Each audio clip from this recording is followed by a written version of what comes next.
د هر جایز کار دپاره که زمونږ بندې لارې چارې وي د هغې دپاره یا زمونږ کارونه ولاړ دي د کاروبار دپاره د هر یو حاجت دپاره دا وظیفه دا که تاسو د نن راونیسئ نو الله جل شانه به د دې وظیفې په برکت سره ستاسو تمام حاجتونه پوره کړي، بندې لارې چارې به ستاسو روانې شي او ټول مشکلات به د ستاسو د دې وظیفې په برکت سره ختم. بسم الله الرحمن الرحیم. السلام علیکم ورحمة الله وبرکاته.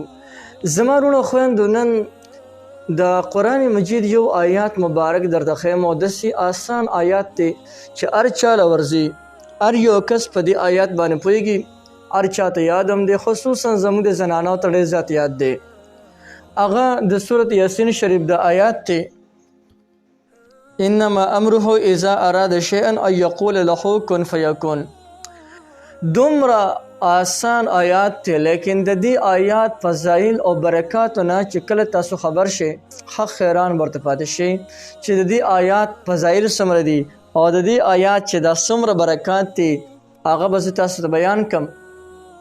د ټولو اول هغه انسان دپاره چې د هغه کاروبار اړه لګي نه، ډېر زیات کوششونه وکړل لیکن د هغه کاروبار نه لګي. که د کاروبار د لګېدو دپاره دا وظیفه شروع وکړي انشاءالله چې ډېر زر به ته په یو ښکلي کاروبار باندې ولګي.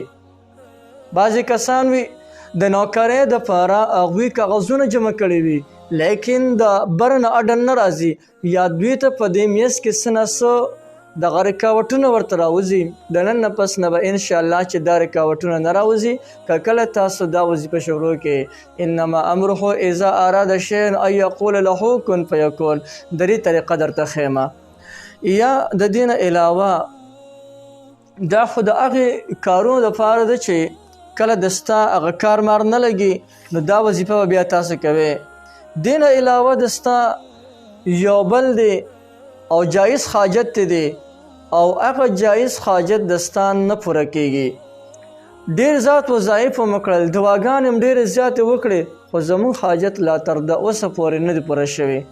د دې نه علاوه د جایز حاجت دپاره هم دا وظیفه کولی شي. طریقې درته ښیم ښه. او د دې نه علاوه د حاجت نه علاوه که ته وې چې په ما باندې دې دا فتوحاتو دروازې کولو شي، یعنې د ستا روزي لنډه تنګه ده او ته وایې چې زما روزي دی الله جل جلاله فراخه کړي، نو د هغې دپاره هم دا وظیفه کولی شي. د رزق د پراخۍ دپاره قرضونه د باندې داسې ډېر روغتې دي چې ډېر زیات سخت نه تنګ راغلی یې، نو د قرض نه د خلاصۍ دپاره هم دا وظیفه کولی شي. یا د دې نه علاوه یو بل سخت مشکل او یا سخت مصیبت کې ګیر شوی نو د هغه سخت مشکل او د سخت مصیبت نه د نجات دپاره هم دا وظیفه کولی شي. ډېره زیات زبردسته وظیفه ده. د هغه وظیفه دا ده اعوذ بالله من الشیطان الرجیم انما امره اذا اراد شیئا ان یقول له کن فیکون. د دې وظیفې کولو طریقه دا ده چې د یو خاص حاجت دپاره کې نو دا دې څه خاص تعداد معلوم نه دی، بس پکار دی چې په نیکې او په صحیح عقیدې سره په فوق نیت سره کامله باروسه به زموږ په الله جل شانه باندې وي. په دغه کامل یقین سره دی دا آیات مبارک په ناسته ملاسته ولاړه چې کله هم درته وخت میلاویږي دغه آیات مبارک ته ډېر ډېر وایي انشاءالله چې په ډېرو لږو ورځو کې دننه به الله جل جلاله په دې انسان باندې د فتوحاتو دروازې کولو کړي. ټولې بندې لارې چارې به روانې شي. که تا ته نوکري نه میلاویږي نوکري به درته میلاو شي د دې آیات په برکت سره. که تا ته کاروبار نه میلاویږي د دې آیات مبارک په برکت باندې به الله تا ته دا چې دی د دغه والا عزت والا روزګار درکړي.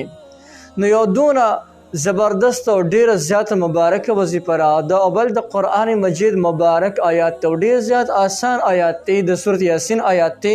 نو یقینا بالکل تاسو کولی شئ. تاسو ټولو ته د دې مکمل اجازه شته دی. هر یو کس هر څوک د دې نه مکمل پیدا غشتلی شي.